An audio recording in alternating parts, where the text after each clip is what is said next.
Hello everyone, welcome back to another English online session. Today I am going to narrate the second chapter from the textbook Snapshot. The title of the chapter is The Address. This particular chapter gives us a picture or a brief description of impact of war on life of civilians, the common citizens of a country, and the sufferings undergone by a daughter losing her identity, her address, her beloved mother. Everything very clearly picturized, and the ill effects of war is picturized or illustrated very nicely in this chapter. Shall we start? Before that, let me give you a brief idea about the writer. She herself endured a lot of sufferings because of these wars. Look at that. Dutch author Margot Minko grew up in a predominantly Catholic city. There she felt conspicuous about her Jewish identity. At the age of 18, she began to work as a journalist at the local newspaper but was dismissed in 1940 when the Netherlands capitulated to the Nazis. Minko's immediate family were all murdered in Holocaust, but Minko herself survived in hiding. She began to publish short stories in 1950s. Her youth and her experience during the war then inspired her to start writing novels and formed the leitmotif of all her books. While her earlier works are characterized by a sober, reserved way of using words and motions, she gradually allowed herself a less restrained style to write about the Holocaust. So she has personal experience. She lost her family in this Holocaust. Jews were ill-treated by the Nazis led by Hitler, and she has the personal experience of the ill effects of war that helped her to write many stories and create awareness among people what kind of a destruction the war can create. So now let me narrate the story. Do you still know me? I asked. The woman looked at me searchingly. She had opened the door a chink. I came closer and stood on the step. No, I don't you. So, two characters in the beginning of the story, the narrator and an old woman. So, the narrator was asking a question to the old woman, do you know me? She was examining this young narrator, and she was replying that no, I don't know. The meaning of ching means narrow opening. Slightly opened the door and checked the person in front of her. I am Mrs. S daughter. So the complete name is not revealed here. She was saying like an identity. I was the daughter of this particular person. She held her hand on the door as though she wanted to prevent it opening any further. So the old lady just hold the door of the house so that this young girl won't open the door further. The old lady didn't want to open the door. Her face gave absolutely no sign of recognition. She kept staring at me in silence. So, from her face, we cannot read that she understood or not. She was just looking at this young girl very keenly. Perhaps I was mistaken, I thought. Perhaps it isn't her. I had seen her only once, fleetingly, and that was years ago. So the narrator thinking herself in her mind, this is not the right house, or the particular person she was searching for. The narrator once only saw this particular person, and she was a little bit confused and thinking that this wasn't the right person. It was most probable that I had rung the wrong bell. The woman let go of the door and stepped to the side. She was wearing my mother's green knitted cardigan. So, slightly, the old woman opened the door. Now, the narrator can see the dress properly, and she just realized that that dress that woman was wearing is her mother's dress. The wooden buttons were rather pale from washing. She saw that I was looking at the cardigan and half hid herself again behind the door, but I knew now that I was right. So, when this young girl was looking at the dress of the old woman, she suddenly covered herself with the door. So, young girl confirmed that this is the right house. This is the house she was searching for. Well, you knew my mother, I asked. Have you come back? So again, the young girl asked a question. You knew my mother, right? So the old lady just immediately replied, have you come back? So the old lady didn't expect anyone from that particular family come back and pay a visit. Said the woman, I thought that no one had come back. Look at the mind of this lady. She thought no one would come back uh, or pay a visit to this house.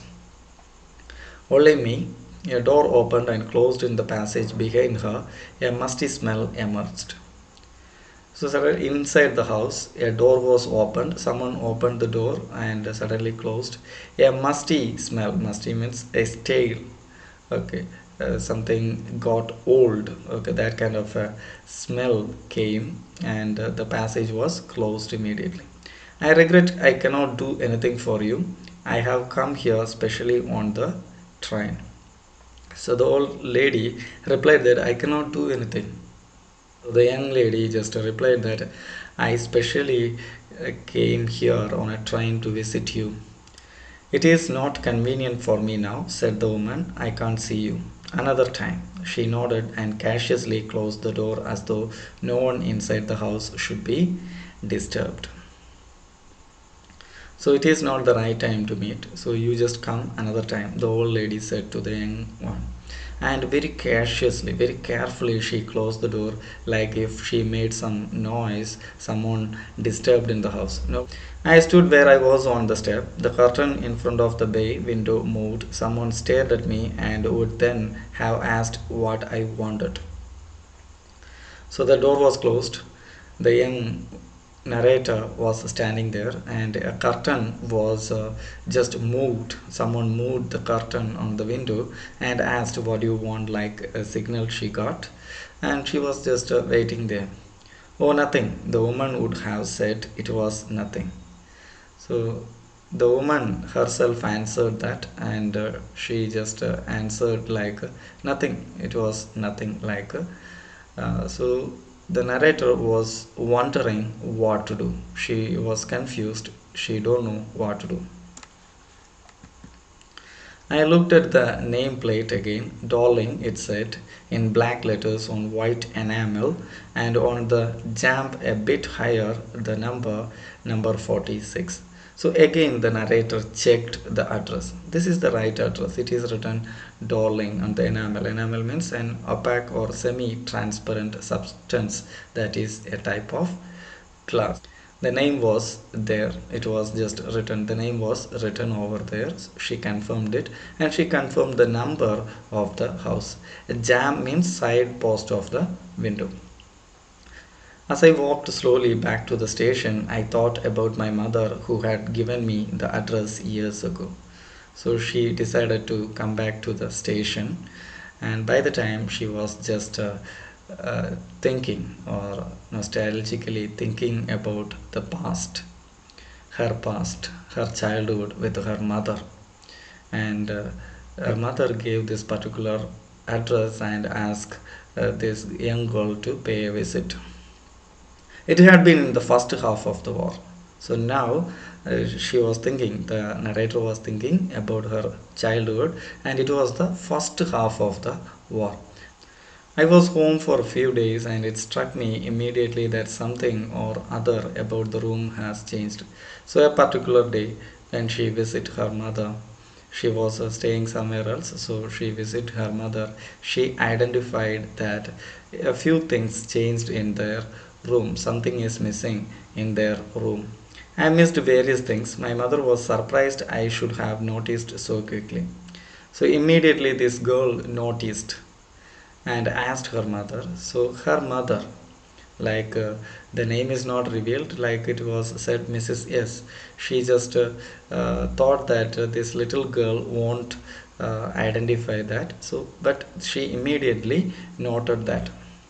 And then she told me about Mrs. Dorling. By the time only her mother, this young narrator's mother, uh, said something about this lady, Mrs. Dorling. I had never heard of her, but apparently she was an old acquaintance of my mother. The young girl didn't have any idea about this lady. She knew that a known person, an old acquaintance, a known person to her mother, whom she didn't seen for years. She had suddenly turned up and renewed their contact. Since then, she had come regularly. She was an old acquaintance, but suddenly a day she just came back and they just renewed their contact. So after that, this lady regularly visit her house, the narrator's house, to meet the narrator's mother. Every time she leaves here, she takes something home with her, said my mother. She took all the table silver in one go. So whenever she visit this house, she take some furnitures, some silver, the spoons or whatever she get. Whenever she come here, she takes something with her. And then the antique plates that hung there, she had trouble lugging those large vases, and I'm worried she got a crick in her back from the crockery. So every time she come here, she just took something like antique materials or some big vases, and it's like she was bending. She couldn't carry everything, like she just go from this house. I would never have dared ask her. She suggested it to me herself. She even insisted she wanted to save all my nice things. So my mother shook her head pityingly. I would never have dared ask her. She suggested to me herself. She even insisted she wanted to save all my nice things. If we have to leave here, we shall lose everything. So this lady make the narrators understand that if they leave this place because of war, she can save everything. She can kept all these things in her home. When they return, she can give it back. That was the agreement, or what, that was the thing this lady said to the narrator's mother, and taking everything from this house. Have you agreed with her that she should keep everything? I asked.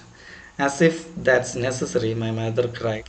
It would simply be an insult to talk like that and think about the risk she is running each time she goes out of our door with a full of suitcase bag.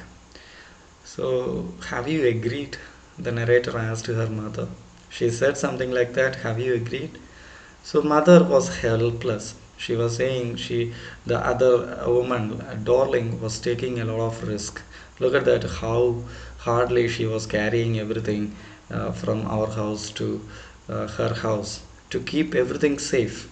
So how can we ask such a question to her, or how can we stop her? My mother seemed to notice that I was not entirely convinced. She looked at me reprovingly, and after that, we spoke no more about it. Her mother tried to convince the narrator, but she was not completely convinced. But they just left the topic. They didn't talk about that after that. Meanwhile, I had arrived at the station without having paid much attention to the things on the way. Now again, this is like a flashback. She was thinking about the past. Now again, this narrator, the young woman, she reached the railway station, and till then she was thinking about her childhood. I was walking in familiar places again for the first time since the war, but I did not want to go further than was necessary. I didn't want to upset myself with the sight of streets and houses full of memories from a precious time.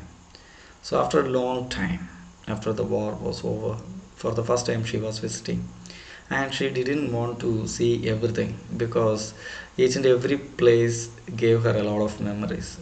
Now those places are not in good shape or everything destroyed, so she didn't want to disturb herself seeing that, so she didn't went further. In the train back, I saw Mrs. Dorling in front of me again as I had the first time I met her. So again, she just started thinking about the past in the train while she was sitting in the train. When, for the first time, she was said in the beginning of the story, this narrator seen only once this lady. So that incident she was thinking now. It was the morning after the day my mother had told me about her. I had got up late and coming downstairs, I saw my mother about to see someone out. So the next day, when her mother told about how this lady was convinced her mother, she was just taking everything to save this. The next day, this young girl met this old lady, and she just saw her mother is saying goodbye to someone, and this young girl was trying to look who exactly that person. The woman with a broad back, there is my daughter, said my mother. So a woman with a broad back, she was standing there, and the narrator's mother just introduced the old lady that this is my daughter. She beckoned to me. The woman nodded and picked up the suitcase under the coat rack. She wore a brown coat and a shapeless hat. So by the time the narrator's mother gave a signal to the old lady, she took the suitcase full of things she just had taken from this house, and she just left the place. So spending time there may not good. This young girl may ask something, so her mother just gave a signal, so the lady left the place. Does she live far away? I asked. Seeing the difficulty she had going out of the house with the heavy case, in Marconi Street, said my mother, number 46. Remember that. So, this is when the narrator's mother just told her about this particular address. I had remembered it, but I had waited a long time to go there. Initially, after the liberation, I was absolutely not interested in all that stored stuff. So, this is the time she just came here. It's a long time after liberation, after getting freedom. Initially, she didn't, the narrator didn't have any interest to visit this place, but now she got some interest. She wanted to visit the place. Some memories of her mother made her to do that. And naturally, I was also rather afraid of it, afraid of being confronted with the things that had belonged to a connection that no longer existed. So, watching these things, the old things, there is a connection of memories, the time she has spent with her mother.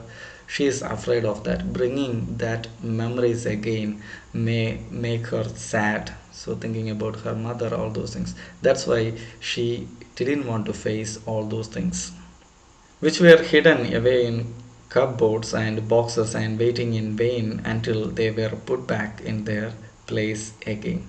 So everything not kept in a proper way in this old lady's house. So watching those things, how gracefully her mother kept everything. So watching all those things not in a proper way, that may give pain to her or that may make her sad. So she didn't want to see all those things, which had endured all those years because they were things. But gradually everything became more normal again. Red was getting to be a lighter color. There was a bed you could sleep in unthreatened, a room with a view you were more used to glancing at each day.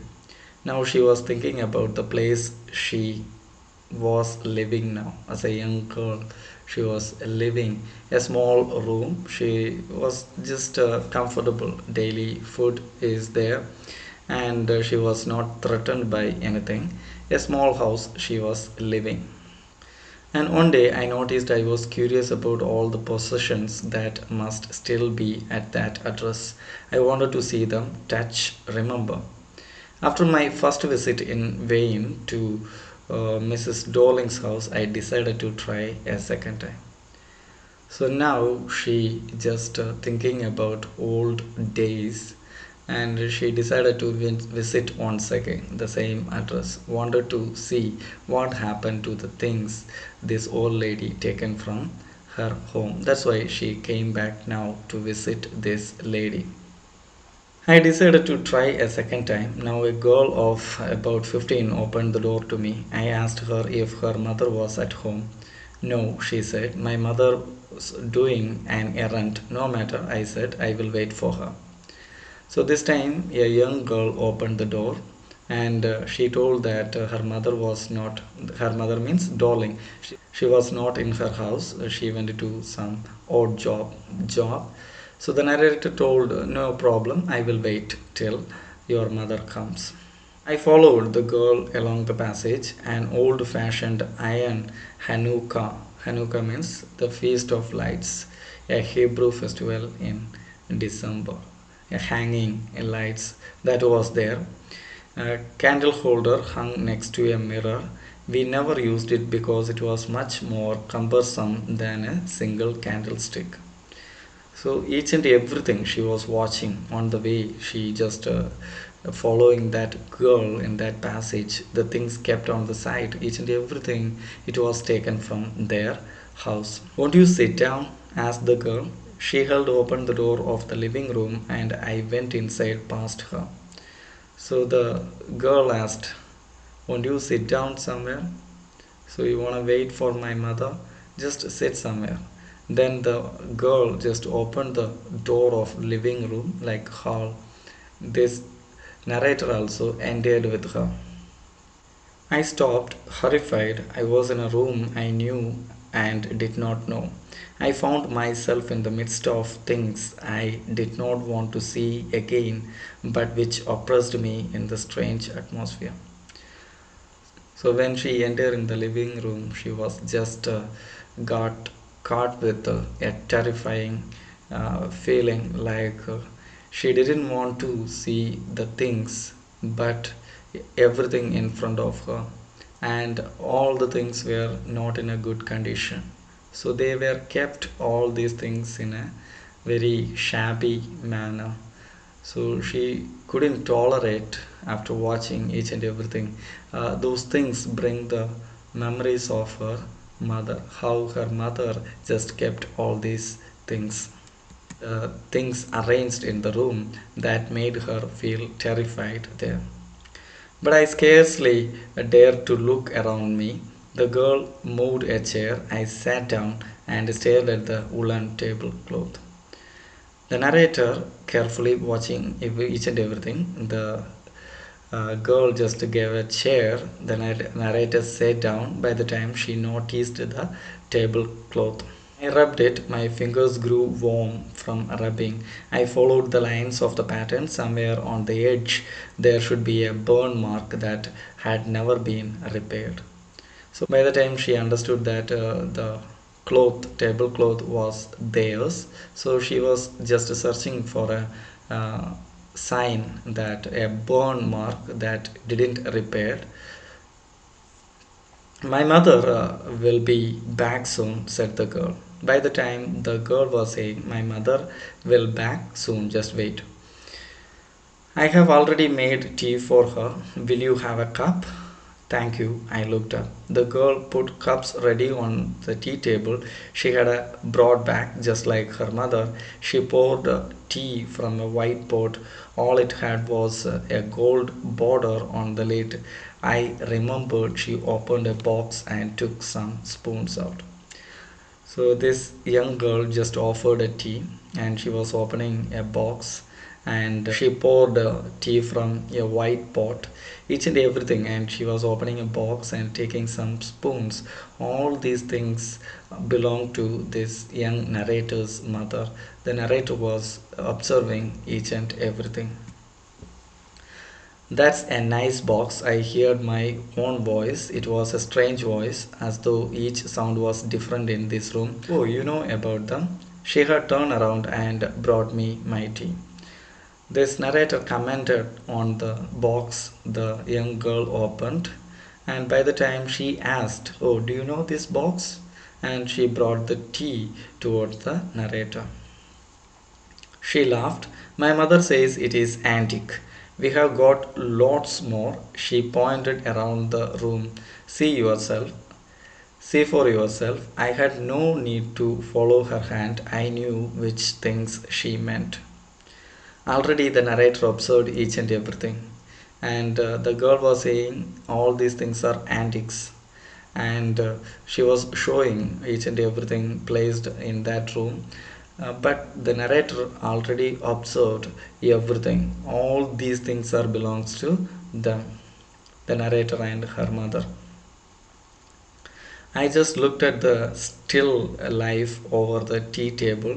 As a child, I had always fancied the apple on the pivotal plate. "We use it for everything," she said. "Once we even ate off the plates hanging there on the wall." I wanted to so much, but it wasn't anything special. I had found the burn mark on the tablecloth. The girl looked questioningly at me.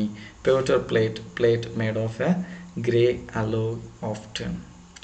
So she was just observing and each and everything. Okay, the plate, the pewter plate, everything she was just uh, observing, and very fondly she was remembering the she had used all these things in her childhood. And the young girl, she was just looking at the narrator questioningly, like why she was just observing all these things or checking all these things very carefully. Yes, I said, "You get so used to touching all these lovely things in the house. You know, you hardly look at them anymore. You only notice when something is missing because it has to be repaired or because you have lent it, for example." Again, the narrator was thinking about her childhood, that she get used with all these things, but she was saying that once someone miss something, only the particular person just notice it. If you know everything in your house, you won't just notice it or observe it closely, but once it was missing, only you just notice it. You only notice when something is missing because it has to be repaired or because you have lent it. So the absence only you just notice. For example, again I heard the unnatural sound of my voice and I went on. I remember my mother once asked me if I would help her polish the silver. So she was just particularly bringing an incident happen in her childhood. One day her mother just asked her to just clean the silver. It was a very long time ago. I was probably bored that day, or perhaps I had to stay at home because I was ill. As she had never asked me before, I asked her which silver she meant, and she replied, surprised, that it was the spoons, forks, and knives, of course. So that woman, her mother, on that particular day wasn't well. So she asked her to clean it. And by the time this narrator asked her mother which silver she was meaning, so she just told her she just meant by that silver, she just meant by silver that fork, knives, and spoons. And that was the strange thing. I didn't know the cutlery we ate off every day was silver. The girl laughed again. So every day they are eating something in that plate and using these all these things. But the narrator, as a child, she didn't know everything made of silver. I bet you don't know it is either. I looked intently at her. What we eat with? She asked. Well, do you know? She hesitated. She walked to the sideboard and wanted to open a drawer. I will look. It's in here. So she was asking, the narrator asking, you also noticed yet what plate or what type of material you are using to have your food. So she just hesitated. She was just thinking some time to answer that, and she was just moving from that place and checking the drawer where she keeping all these plates and other things. I jumped up. I was forgetting the time. I must catch my train. She had her hand on the drawer.